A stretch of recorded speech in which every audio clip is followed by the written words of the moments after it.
Welcome to learn together. मैं हूं संजना और हम लोग देख रहे हैं Bihar state social science paper 1 ने के क्वेश्चंस को। तो यहाँ पर हम लोग देख रहे हैं पॉलिटी को, और पॉलिटी में हमारा जो चैप्टर है तो ये चैप्टर है सत्ता में साझेदारी की प्रणाली। तो हम लोग 9th क्लास की पॉलिटी को ख़त्म कर चुके हैं और अब 10th क्लास में इंटर कर लिए हैं। तो इसको बिना टाइम गंवाए अब हम लोग देखते हैं, क्योंकि हमारा जो एग्ज़ाम है वो बहुत ही नज़दीक है। तो देखते हैं हमारा प्रश्न क्या है। संघ राज्य की विशेषता नहीं है। संघ राज्य की विशेषता कौन नहीं है? इकहारी शासन व्यवस्था। Right answer is option A. अगला है संघ सरकार का उदाहरण है। तो संघ सरकार का उदाहरण जो है वो अमेरिका है। Right answer option A. अगला है भारत में संघ एवं राज्यों के बीच अधिकारों का विभाजन कितनी सूचियों में हुआ है? तो ये हुआ है संघ सूची, राज्य सूची और समवर्ती सूची में। Right answer option A. अगला है सत्ता में साझेदारी सही है क्योंकि। सत्ता में साझेदारी सही है क्योंकि यह विविधता को अपने में समेट लेती है। Right answer option A. अगला देखेंगे सत्ता में भागीदारी की सर्वोत्तम प्रणाली कहाँ विकसित की गई है? तो सत्ता में भागीदारी की जो सर्वोत्तम प्रणाली है, तो जो सर्वोत्तम प्रणाली है वो कहाँ है? बेल्जियम में है। Right answer option C.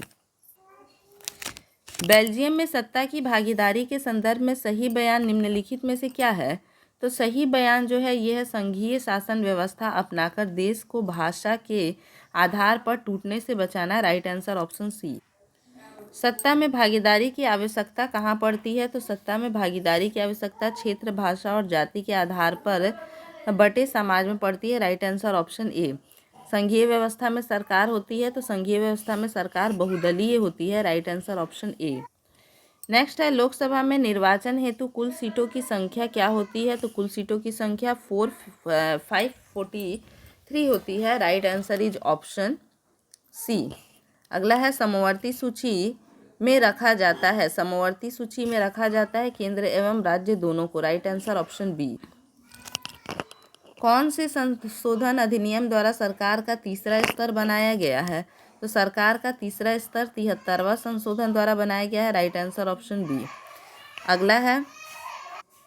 अगला यहाँ पर निम्न में से कौन सा पंचायती राज व्यवस्था दूसरा स्तर है? तो पंचायती राज व्यवस्था दूसरा स्तर कौन सा है? पंचायत समिति है। राइट आंसर ऑप्शन सी।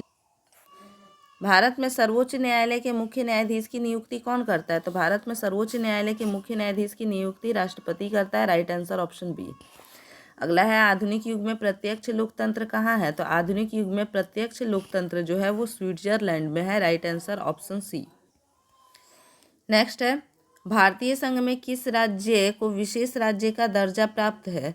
तो इनमें से वो कौन सा राज्य है जिसे विशेष राज्य का दर्जा प्राप्त है? तो ये जम्मू कश्मीर है। Right answer option D. वैसे अब ये राज्य नहीं रहा है, इसे 2 भागों में बांट करके केंद्र शासित प्रदेश बना दिया गया है।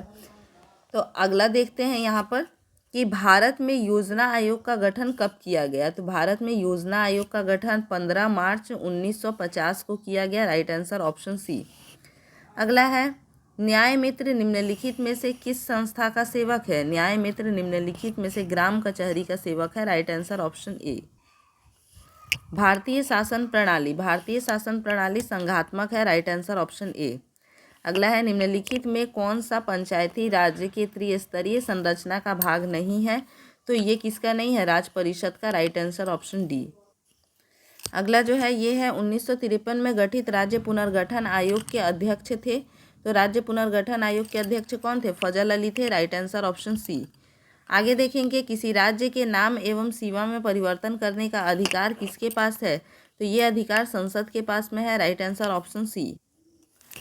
बिहार में कितनी आबादी पर पंचायत समिति के सदस्य को चुने जाने का प्रावधान है? तो ये 5000 की आबादी पर। Right answer option C. अगला है भारतीय संसद ने किस संविधान संशोधन को 1992 ईस्वी में पारित कर नगरीय स्वशासन व्यवस्था को संविधान में मान्यता की? तो ये हो जाएगा 74वां संविधान संशोधन। Right answer option D. अगला है भारतीय स्वतंत्रता अधिनियम 1947 के तहत भारत में उस समय कितनी देशी रियासतें थी? तो भारत में उस समय 563 देशी रियासतें थी। Right answer option D.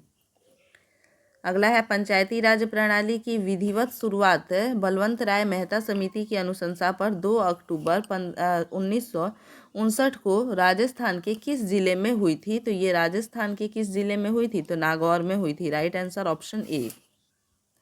अगला है भारत में राष्ट्रीय स्तर पर पंचायती राज की स्थापना कब हुई? तो ये हुई थी 1959 में। Right answer option A. अगला है भारत में सर्वप्रथम नगर निगम की स्थापना की गई? तो नगर निगम की स्थापना चेन्नई में की गई थी। Right answer option D. अगला है भारत में संविधान सभा का गठन कब हुआ? तो संविधान सभा का गठन जो हुआ था वो हुआ था 1946 में। Right answer option C. Panchayat समिति का प्रधान कौन होता है? तो पंचायत समिति का जो प्रधान होता है वो प्रमुख होता है। Right answer option B. अगला है निम्नलिखित में कौन केंद्र शासित प्रदेश है? तो केंद्र शासित प्रदेश कौन है? चंडीगढ़ है। Right answer option C. अगला देखेंगे बिहार में नगर निगम में वार्डों की न्यूनतम संख्या क्या है? तो वार्डों की न्यूनतम संख्या जो है वो 42 है। Right answer option D.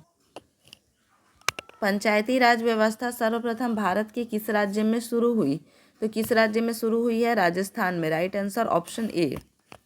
अगला है ग्राम पंचायत का सचिव कौन होता है? तो ग्राम पंचायत का सचिव पंचायत सचिव होता है। Right answer option C. Next, Bihar की स्थानीय निकायों के चुनाव में महिलाओं के लिए आरक्षण का प्रावधान है। तो यह है 50%। Right answer option D. वर्तमान समय में विश्व के करीब कितने देशों में संघात्मक शासन प्रणाली लागू है? तो यहाँ पर 25 देशों में। Right answer option A. अगला है भारतीय संविधान द्वारा मान्य राष्ट्रीय भाषाओं की संख्या कितनी है? तो राष्ट्रीय भाषाओं की संख्या 22 है। Right answer option D. Next है इनमें से कौन केंद्र शासित क्षेत्र नहीं है? तो केंद्र शासित क्षेत्र इनमें से मिजोरम नहीं है। Right answer option A. अगला है वर्तमान समय में भारत में केंद्र प्रशासित क्षेत्रों की संख्या है। केंद्र प्रशासित क्षेत्रों की संख्या जो है वो कितनी है? तो 7 है। Right answer option B. तो यहाँ पर हम लोग देखेंगे कि ये 7 से बढ़ करके अब कितना हो गया है?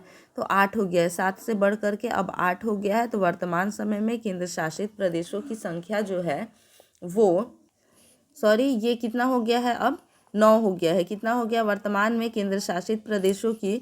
वर्तमान के समय में केंद्र शासित प्रदेशों की जो संख्या है वो कितनी हो गई है? तो 7 से बढ़ करके अब 9 हो गई है। Right answer option C. अगला यहाँ पे देखेंगे निम्नांकित में कौन सा कारक ग्राम कचहरी का अंग नहीं है? तो कौन सा कारक ग्राम कचहरी का अंग नहीं है? तो ये मुखिया हो जाएगा। Right answer option A. अगला देखेंगे यहाँ पर संघीय सरकार की एक विशिष्टता है। तो संघीय सरकार की एक विशिष्टता क्या है? कि सरकार की शक्ति शासन के विभिन्न स्तरों के बीच बट जाती है। Right answer option D. संघात्मक शासन व्यवस्था में क्या होता है? तो इसमें समस्त शक्ति संघ एवं उसकी विभिन्न इकाइयों के मध्य विभाजित होती है। Right answer option B. 1993 में बेल्जियम के संविधान में कुछ बदलाव किए गए।